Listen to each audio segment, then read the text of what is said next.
ഇന്നൊരു വീഡിയോയിൽ വന്നിരിക്കുന്നത് എന്താണെന്ന് അറിഞ്ഞൂടെ, നിങ്ങൾക്ക് അറിയില്ലല്ലോ. അപ്പോൾ ഇത് എൻ്റെ അനിയൻ്റെ വീടാണ് ഗൈസ്. അപ്പോൾ നമ്മൾ ഇന്ന് എന്താണ് വന്നത് അപ്പോൾ ഞാൻ പറഞ്ഞുതരാം. അപ്പോൾ ഇത് ഒരു വണ്ടിയിൽ അവൻ്റെ ജീപ്പുണ്ട്. അപ്പോൾ അത് ഞാൻ റീൽസ് എടുക്കാനാണ് വന്നത്. അപ്പോൾ നമുക്ക് നമ്മളെ അനിയനെ കാണിച്ചു തരാം ഗൈസ്. ഇതാണ് അനിയൻ. ഹായ് കൊടുത്തേ.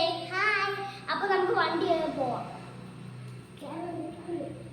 അപ്പോൾ സോറി, ഇതാണ് നമ്മളെ വണ്ടി ഗൈസ്.